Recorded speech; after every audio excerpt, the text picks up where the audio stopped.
Cameras are rolling. Rolling. Sound speeding. The time has come for our celebration of cinema's classic, Real Monsters!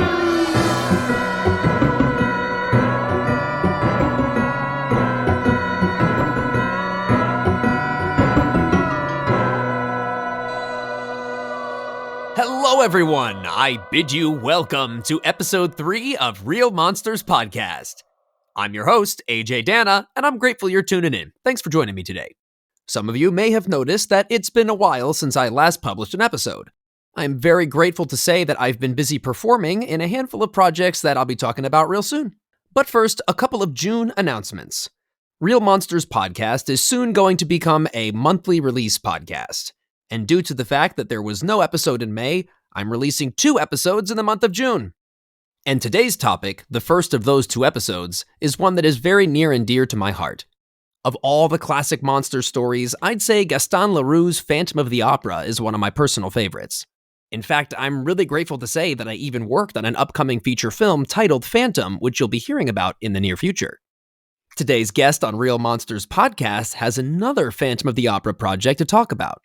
Becky Laff has taken her professional career as an artist and her passion for Phantom of the Opera and combined them into her very own graphic novel.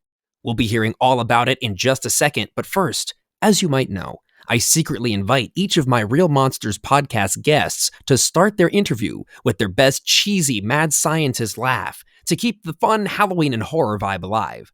So, without further ado, please welcome to Real Monsters Podcast, Becky Laff.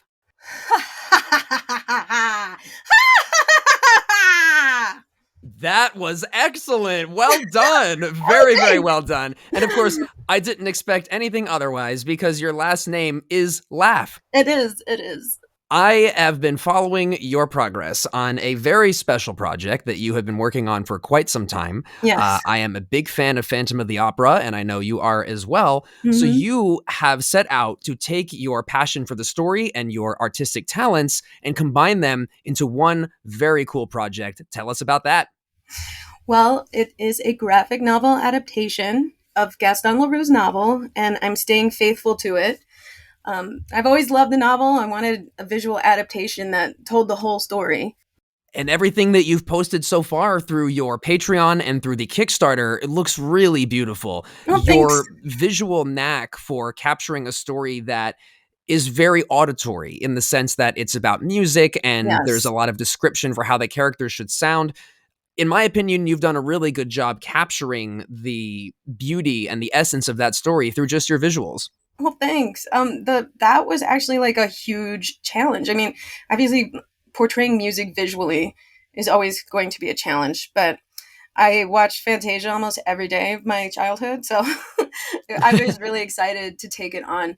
And I've always been, like, in my art, experimental with how the word bubbles should look and how they should convey emotion visually instead of just kind of plopping the words in there and adding musical notes around it. Yeah, very clever. And the method you've chosen to show this music in the story, it has such a sweeping sense of motion to it, which I think is really well done. And also, no surprise, if you grew up watching Fantasia, I was particularly drawn to the Night on Bald Mountain sequence as a kid. No surprise. Yes, of course. Me too. I remember, my mom brought me to see that. I was really young. And, the first opening sequence is very abstract. Mm-hmm. And I was like, Mom, what is this? And she's like, just wait. And then I was like, oh my God, my mind was blown, and luckily my mom she wouldn't call herself an artist, but she was extremely creative and very musical. So she raised me with a really strong appreciation of music. Well, that's wonderful. And it sounds like you definitely grew up in a creative household that would lend you to possibly growing up for a career in the arts. Besides Fantasia, tell me about how Phantom of the Opera factored into your early life. Well, the first Phantom I saw was the Charles Dance one in 1990. And I'm going to date myself here, but I actually did see it on TV as a child when it first aired. And I think, honestly, that is probably the best one to give to little kids because I think it's the most, Disney-fied one. It's very soft. It's like, it's not that scary, Mm-hmm. And in the end, you just really sympathize for the Phantom, and I just remember being like, I know he's a bad guy, but I feel sorry for him. Like, what? Such complex feelings for a child, you know? And then, I kind of was the 90s, so it's not like I had a VCR, so I just kind of grew up and moved past it. But then I met the Andrew Lloyd Webber play when I was about 11, and then that blew my mind. That made me want to read the novel. And so I used to read the novel just like multiple times a year from like age 11 to all the way through high school. And I kind of put it away and forgot about it during art school. And then after that, as an adult, I picked the book back up and I was like, I used to love this book. Do I still love this book?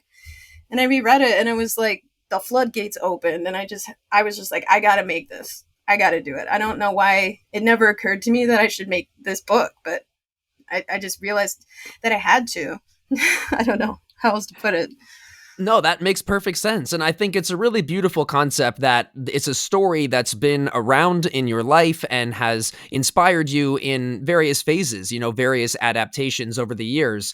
And I think one of the things that makes The Phantom of the Opera such an enduring story is the fact that you can discover it at different ages in your life and catch different things and relate to characters differently. Would you say that's been the case for you? Yes, actually, I had a completely different reaction reading it as an adult versus as a young person, because as a young person, honestly, I mean, this is going to be kind of like weird language, but I almost felt like groomed a little bit by those older versions or the softer versions, because they make the Phantom so sympathetic that you want him to be with Christine at the end. But when I read the book as an adult, I was like, this relationship is messed up. Like, it's abusive. It follows the pattern of abuse almost perfectly, Like, how did I read this and think this was like a desirable relationship for her? So I really wanted to make my version not do that and to just be real and be like, it's a complex relationship and there's good times, but it's mostly horrible and she's got to get out of there. Yes, I completely agree, and I applaud you for creating a version of the story that is so faithful to what Gaston Leroux had intended when originally telling the story.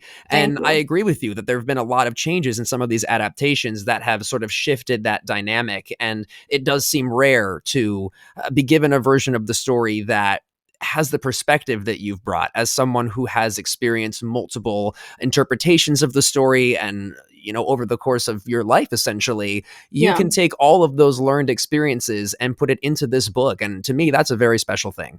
Well, thanks. Yeah. I understand why they make those decisions, because obviously everyone knows sex sells. But honestly, I think the Phantom is scary, not even because of how he looks. He's scary because his behavior is unpredictable and volatile. It's like he's scary inside and out. He's like a full monster. He's not just a sad, tragic, ugly man, Yes, completely. And that's also echoed very well in the Andrew Lloyd Webber musical when Christine tells the Phantom at the end that it is no longer his face where she sees the horror, but what is inside his soul. Yes. Through these different adaptations of the story, I'm wondering if there were any others along the way, or any specific ones, such as, of course, the first adaptation you saw, Charles Dance, that were influential on your creation for Phantom of the Opera. Well, again, I gotta think, because honestly, Charles Dance is probably the one that's the most sentimental for me, just because it was the first one, and I just, you can't help it when it's that's your first one. I mean, I haven't watched it too many times, but The Phantom of the Paradise is one of my favorite adaptations, just because I love how it just made it its own. It was like, we're just making it our own thing, and they really owned it, And I really love how that one came out. Absolutely. There was a whole slate of movies, Phantom of the Mall, Eric's Revenge. I saw that one, yeah. Yep, Phantom of Hollywood. And I think that's something so interesting about this story is that you can identify something in every version that is a strength. In my opinion, I always like to find the best in any production. And when you find a story like Phantom, where music is so important, or the visuals of the opera house are so important, or the way the Phantom looks, it's always great to find something that clicks with you in every version. So again, I applaud you for that. Oh, you know which one I was almost going to forget, but I love? It's the other 1991, the one with Freddy Krueger. Oh, Robert Englund. I love that one because honestly, I'm also a Ripperologist, I guess you would say. I love Jack the Ripper information, so I like how they blended it because I was like, yeah, that works for me. Like, fandom in London and he's Jack the Ripper. Yes. Well, I guess they didn't really make him Jack the Ripper, but I think it was implied. You know, it's interesting you should mention that. That calls to mind a short story collection that was published not too long ago. James Aquilone was the editor, and the collection is called Classic Monsters Unleashed. And while I wouldn't necessarily say that the Phantom adaptation in that book was my cup of tea, if you are a Jack the Ripper enthusiast, you should definitely look into reading that story because Oh, I will. That sounds fun. there is an implication that Raoul in this version is Jack the Ripper. Oh my, that's actually interesting. I'm gonna check that out. And then you take an interpretation like Lon Chaney's 1925 Phantom, who at the time was presented very much like a movie monster went on to be shown in the 1930s. You know, he was almost larger than life, which I enjoyed that. His character was more the opera ghost as people perceive him. Was that sort of how you interpret it as well? Yeah, I mean, it's okay to feel sorry for him. He did have a hard life, but that doesn't excuse what he does. And I think this, if you look at, where he is in his life, per se, in the story, everything in his world is he's losing control of everything. And so all of his actions are this desperate attempt to regain control of everything in his life. But he does it in a horrible way. He drops a chandelier on people. And I have to say, like, where the chandelier falls, those are the seats that people who really want to go to the play to see the play are sitting. Mm-hmm. So it's like he killed a bunch of people who love music, Yep. I don't know. People just kind of gloss over these awful things to make him more romantic, Mm-hmm. Absolutely. I've also noticed it. And I appreciated your turn of phrase there about control, because I've always interpreted the ending of the Lon Chaney film, the ending that they went with, rather than the ending where he dies of a broken heart down in his lair. The ending they went with the mob, it sort of takes the familiar character and puts a new spin on it, because when he reveals to the crowd the supposed object in his hand, that he's sort of acting like it's a grenade or a bomb or something dangerous, and it scares everyone into submission. Yet again, the opera ghost has regained his control over everyone. Yes. And then when he shows there's nothing in his hand, he literally gets the last laugh, that this entire time he exercised so much power over the fear of these villagers, and he essentially wins in that version. Yeah. I mean, in the book, nobody's really aware of what's happening underneath them.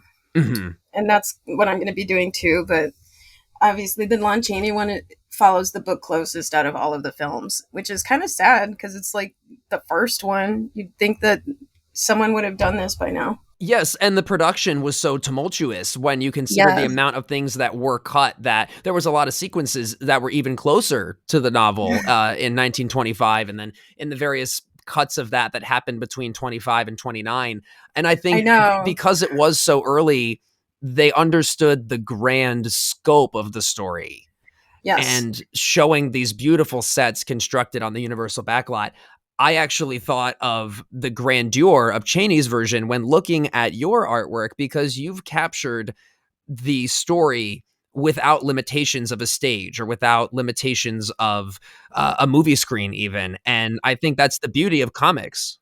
Yeah, that's definitely a huge advantage, because, if one of the scenes that always gets cut is there's a scene where the Phantom confronts Raoul in his home. And they always cut that scene. And I think it's just because it's expensive to build out another set. It's expensive to just go find another location to shoot. So they just cut it. But I think it's a really important scene to keep in, because in that scene, Raoul actually gets a shot on him and he bleeds. And it kind of shows that outside of his kingdom, he doesn't have power. Yes. Like, his power is all within. It's theater magic. So once he leaves the theater, there's no magic. That was so well put, and that makes me even more excited to read your adaptation now that I, of course, am aware that you're taking so many elements that films can't necessarily do for budget reasons, or musicals can't do because of budget reasons or space reasons, knowing that you can fill out that world with these extra environments. For example, I was always disappointed that the cemetery sequence from the book is Yes. not in the Chaney film, and yet it would work perfectly with the visual of that Yes. skeletal Chaney, you know? Well, I kind of altered that from the book because it's from Christine's perspective. So we unfortunately don't get to see it from Raoul's perspective. That's like the one thing I was kind of bummed about cutting, but I figured since we're going to get the same story down the line, it was okay. Yes, absolutely. And I think that's the job of any adapter in these situations, is to figure out what works best for your narrative, which actually brings me to my question. In the Kickstarter, you mentioned that there's going to be, slight changes and some scenes that you're adding to enhance the story, which I'm, of course, very curious. You're someone who is very well versed in various interpretations of the story. Without spoilers, would you mind talking about your process for expanding the familiar story with scenes and settings of your own? Sure. So the main scenes that I added is like, Leroux was pretty thorough everywhere in the book, except for this one part. When she says he basically had successfully kidnapped her, she says she spent about 2 weeks with him before she was able to convince him to let her outside. And so I guess like lots of people are like, what happened in those 2 weeks? So I was trying to approach this as like, how is she going to convince him to take her outside? How did that go down? So that's what those scenes are. And without spoilers, I will say that I'm introducing an element that usually doesn't come in until the very end of the book and is usually always cut. Am I allowed to say what it is? You absolutely may. If you'd like to tell our listeners ahead of time, go ahead. It's the torture chamber. Yeah. The torture chamber is like always cut. And it's another thing, I think they cut it because it's like it would be difficult to build it and to film it. Mm-hmm. But I also feel like with modern CG, I don't see what the problem is at this point. I would also like to applaud you for creating those additional scenes for Christine to shine and show her cleverness and show the ways that Christine can essentially take care of herself in the situation. Yes. Because even though she's in distress, Christine can figure out a way to convince this horrible man to let her outside. And this Christine is a character who's very strong. Christine is a character who can be seen as a role model for someone in a situation like that. So I give you props for doing that. Thank you for giving Christine more time. Thank you. She's the hero of the story. When you meet her, she's broken, she's grieving, and she's extremely vulnerable. But by the end of the book, she knows herself and she saves not only herself, but everybody. She's the hero. I feel like in most adaptations, again, and for time, limitations, I'm sure they cut on that Angel of Music part. But I think it's so important to really understand, like, how was he able to do that?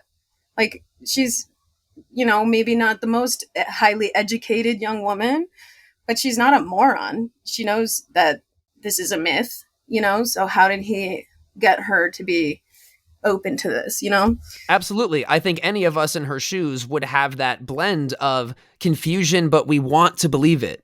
Yeah, because I lost my mom during the time I was making this book, and I'm very sorry. It was after I had finished the Angel of Music sequence, but when she died, I was like, well, I really understand Christine now, because if somebody came to me with a magical voice and made me feel like my mom was in heaven and she had sent me an angel, like I would just yes, anything to feel like she's still here. And I think that's really important, because I think a lot of people just think, oh, she's just really stupid. But it's like, no, she was so much in pain. She was in a kind of pain that a lot of people don't know. Not everybody loses their parent, their only parent at that age. Plus, being a young woman in Victorian times was very difficult, and to not have a guardian would be extremely scary. So I wanted to redeem her there. Like, she's not an idiot. She was just very vulnerable at the time. That was very well said, and once again speaks very loudly to the personal experiences that you're bringing to the story. You have so much perspective that is really bringing something unique to your adaptation, and I am very much looking forward to reading that. The sequences I've seen that you've drawn for Christine on your Patreon and on the Kickstarter are so expressive. I mean, you've really managed to capture a whole range of emotions in this character just through your art. I know I said it earlier in reference to the music, but I'm continually impressed by what you're able to put on the page. Thank you. You are very welcome. So, for familiar Phantom of the Opera fans, people who may have seen every adaptation or they've read multiple translations of the book, just like yourself and just like me, what do you think gives your adaptation that extra special edge that people who've already seen the story, maybe they've heard the soundtrack, why should they pick up this graphic novel and revisit the story once more? Well, this one has the Persian in it. Yes. Yes. I'm working on book 2 now, so he's more of a star in book 2, but I just love him so much. I don't know why they always cut him. It's such a mistake. I honestly think it's a racism thing. I mean, why are they always cutting him out? They have to replace him with somebody else. Like in the play, it's Madame Giry, which is such a joke because she's barely a character in the book. Same with Meg. Meg and Madame Giry are like barely present. And when you consider the importance of the character of the Persian, it literally, the story would not move without him if he was not in the novel. There's no way that Raoul would find his way down there without him. Yep. He also fills in a ton of information about Eric's past, which makes you understand where he's coming from more. So there's that. There's also the torture chamber. There's also just everything that's usually cut is not going to be cut. Excellent. I'm here for it all. And I have like the room to do it all. I don't have anybody telling me, oh, we don't want this scene cut it. We don't want to pay for these pages because the fans are paying for it. Thank you, everybody. I'm sure it's going to be a thoroughly enjoyable read for all of us who are your patrons and your readers. But of course, along the way, it's got to also be fun for you. So I am curious to know, what is your favorite sequence in the graphic novel? This could be your favorite to read or your favorite to draw along the way. What has been the part that's brought you the most joy? Well, it's hard to pick one. So I think I picked 3. As far as even just approaching this book, it was extremely intimidating because there's a lot of really difficult stuff to draw. When I first conceived of this book, I was like, I can't do this. What am I thinking? And I worked really, really, really hard. I mean, I have sketchbooks of just the Paris Opera House because I was like, I can't even start with this if I don't master this opera house first. So I have to say that the page sequence that for me as an artist, I'm the most proud of is the chandelier, because the chandelier was so hard. It was so hard. And just that 2-page spread where the chandelier's like on the ground and the audience is panicking. That took me 2 weeks of drawing every single day. Wow. Just that image. And I'm so happy I took that time because I love it. I love it. I mean, and I don't normally like go back and love the stuff I do, but I'm so glad I took the time because I just feel like, when you look at the chandelier falling, I think it looks really heavy. I feel like it's drawing your eye down really quickly, and it really gives you the feeling of it falling. So yeah, I was just really, really happy with how that came out because normally I don't draw things like that. So it was very outside my comfort zone. So that is the number one that I'm very happy with that one. The second one is the unmasking scene because obviously that's so iconic. I was stressing over how I was going to present it. And at first it was just going to be one image, but then it hit me that it should be like several images that are kind of coming in pulses, like she's in shock. And I'm just so happy with how it came out. I just love it. I really want people to check it out and give me feedback and tell me they love it too. So the third one I really love is the masquerade scene. Because again, it's another crowd, but it's a crowd where everybody has personality. They're all wearing a costume. So you can't just I guess sometimes I call it like a stamp in a crowd. I can just kind of like make a person really fast. It's like a muscle memory thing. But when people are in a costume, you have to think about every individual. When I did it, I actually asked my patrons to give me a list of characters to insert. So if you look closely, you'll see a lot of there's Wolverine in there and Doctor Strange is in there. And there's also Christine and Raoul from the Masquerade from the play is in there. So it's fun to look around in there. And also I really wanted Christina to have an iconic dress, like Belle's dress from Beauty and the Beast, the gold one. Yep. And I think I achieved it. I feel like that dress is so beautiful. I want it. I feel like everyone who sees that dress will know it's Christine. I just love it. And I love seeing her run through the crowd because in that scene, there's like this fun chase scene through the crowd. I love how her dress moves in it. I just love it. Well, I'm sure that your readers will also fall in love with the very unique style you've applied to these sequences and to the whole book. I really applaud you for taking 3 of the most iconic sequences known in the story and applying so much effort and so much love into making sure those were presented accurately and presented with an iconic visual choice. And I know that in the campaign, there are several posters people can get as rewards, and one of them is the masquerade. Is that right? It is, yes. Well, I am definitely looking forward to receiving those posters. Full disclosure, of course, I've backed the campaign. Yay! I don't know any Phantom of the Opera fan who would see this and not even chip in a little bit, because the fact that you've taken it on as such a labor of love, something that has meant a lot to you forever. And it's a project that you're very much at the helm of. But there are also some other people on the team. Is that correct? Yes, my really good friend, Jason Norman. He also goes by Trip Fontaine. He's an incredibly talented designer. He is designing my book and doing the layout. He's also going to make me a little website so I can do point of sale directly when I have the books printed. He's been a really great friend to me for 2 decades now, almost. It's crazy. Wonderful. Yeah, I'm just so excited to be working with him. And when he wanted to, which was like, when you're an artist, I'm sure other artists know this, it's like really hard to get your friends and family to like really be genuinely interested in what you're doing.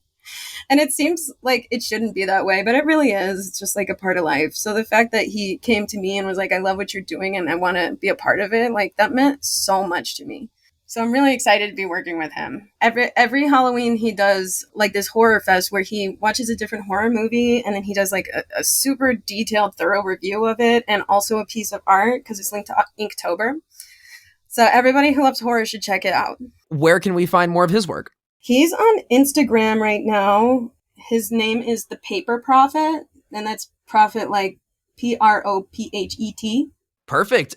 Everyone who's listening to this, I'm just going to mention, and I will mention it again before the end, that you can find Becky's work on Patreon and currently on Kickstarter. The Phantom of the Opera Book 1 is on Kickstarter. You did mention a Book 2 coming down the line. Tell us about the process for that. When is that going to be in development, and are you working on that concurrently? I'm working on it right now. I broke the book up into 2 parts because it's so big and so dense that I thought I would exhaust myself trying to make it all in one go. So I found a nice place to stop it where, it ends when she disappears from the stage, which I thought was a nice, solid place to end Act 1. Act 2 is basically all of the Down Once More sequence, if you want to put it that way, in the Interlude Weber play. It's just the final layer, I guess you would call it. Very good. And I do think you've split them up at an agreeable point there, because at the end of the day, Gaston Leroux was a mystery writer, and having her disappear from the stage as the last scene in Book 1 is very mystery writer-esque. Yeah, very good. Yeah. I am working on that now, and I'm going to have a teaser scene that I'm going to release just before I start. But I need to build up a buffer before I post on Webtoon. So the people who are going to see it all first are going to be my patrons. Excellent. And I noticed that there are stretch goals on the campaign as well. Yes. For some extra releases. Yeah, I'm hoping to add the teaser scene at the end of Book 1. And I'm also hoping to add like a little gallery page or section because I've made a lot of, promotional art and posters I'd like to put in there. Maybe even some like sketchbook stuff. And also a quick congratulations, because your Phantom of the Opera graphic novel has been selected as a Kickstarter project we love. That's so great. And it's very well deserved. This accolade, I think, really speaks to the fact that a story that's over 100 years old is still a lasting part of the horror genre, a story that people can still connect with all this time later, a true timeless classic. And I'm wondering why you think the story has continued to live on the way that it has. It speaks to a lot of people. Like all other horror films or the enduring horror stories, it speaks to like these universal fears that we all have. Just being alive in the world, knowing that there's scary things, awful things that could happen to us at any time. And we have to live with that every day. And some days we don't even think about it, but then other times, we do have to confront that not everything in life is just beautiful and perfect. There's some ugliness. And I think that's why Phantom always resonates with people, because it's so real. Like, I think all of us can see how Christine fell for his trap, because he comes into her life. He's like, I'm going to make all your dreams come true. I'm going to take your pain away, and you're going to be like a famous singer, and everything's going to be great. I mean, who wouldn't want that? Who wouldn't want someone to come and just make everything okay? I think horror is important because, like I said, there's bad things in life, and we need a safe place to talk about those things and a safe way to kind of process them, because it's never going to go away that there's death and suffering in this world. But there's also, wonderful things. But we do have to live with the fact that, like, there's bad things too. And horror, like, is kind of a safe way to confront those things, I think. Very well put. I absolutely agree with you. I was also very fascinated to see in your Kickstarter description that you mentioned an analysis of the Dracula and Frankenstein stories as well. I mean, I could write a dissertation on this subject, honestly. But both Dracula and Frankenstein are speaking to a fear of death. Dracula is definitely about disease and sickness of the body that leads to death, and like how sickness changes a person, as they die. It's just horrifying to see. Some people do have to see that, which is sad. Frankenstein is about the corpse and our fear of the corpse left behind, the empty shell, if you will. I think it's also about kind of this fear of science that is for the sake of science, that is, done without morality, that's done without regard to the suffering. Which, if you go through the history of science, there is plenty of that. There's plenty of people suffering for the sake of science. And that's what I think that's the fear Frankenstein addresses. And I feel with Phantom, it's not about our own death. It's about the death of somebody else. Somebody very close to us that we can't bear to lose. And the fear of having to live with that grief and like not knowing if you even can, or how it's possible to. Mm-hmm.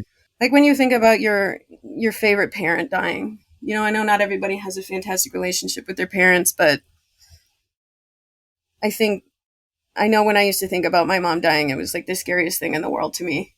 Mm-hmm. And it doesn't matter. It's going to happen to all of us, And I think, Phantom it speaks to that grief. It speaks to that fear. Thank you so much for sharing your personal experiences and observations. Just knowing there's other people out there thinking about the subject, that is sometimes healing in itself, and storytelling, and especially in a genre where we can talk candidly about subjects that are often hard to talk about. Really, what could be more meaningful than to use stories to tell people that you are not alone? Yes. And that's what stories are for, right? I mean, they're not just escape. They're how we understand our life, ourselves. It's how we understand everything. Humans are unique that we have to tell stories. Even like people who don't consider themselves creative or writers, they have stories to tell. Everybody does. They have and we tell a constant running story of who we are in our head. We tell the story of our lives to ourselves, And if you're telling, like, this is one of these weird things, but if you're telling yourself all the time that you're living in a sad story, you're going to be sad. But you can also tell yourself, like, no, this is just the beginning. Act 2 is going to be where my triumph is. That's the story we should all be telling ourselves about ourselves. That is a wonderful philosophy, and spoken like a true storyteller, really speaking to the story in all of us. And as someone who has taken the storytelling that is innately human and taken that to the page and taken that to the brush and the pencil and turned it into something physical, tangible, that we can also use as a vessel of community, that is very, very noble. And thank you for sharing your stories with not only our listeners today, but also with the world, Becky. It has been a pleasure having you on the show, and you are welcome back to Real Monsters Podcast anytime. I would love to. It was so fun talking to you. Thank you so much. Before we go, where can our listeners find your Phantom of the Opera graphic novel online, and how can we support the project? On Instagram, I'm phantomoftheopera.graphic novel. And on Patreon, it's the same. It's patreon.com/phantom graphic novel. Webtoon has like a really, really long URL. You can find it if you go on my Instagram page. Right on. Thank you so much, Becky. And thanks to each and every one of you for tuning in today. Jump on over to Kickstarter, get a copy of that graphic novel in your hands, and keep it real, monster fans. I'm AJ Danna, and I'll see you next time on Real Monsters Podcast. Real Monsters Podcast theme song by Alexander Taylor. Real Monsters logo and key art by Will Davenport. Real Monsters Podcast is an unofficial fan tribute to the classic monster stories of yesterday, today, and tomorrow, and is not sponsored by any of the entertainment entities discussed. Any and all opinions expressed within Real Monsters Podcast are those of my own or those of my guests. Stay tuned and subscribe to Real Monsters Podcast for even more monstrous discussions.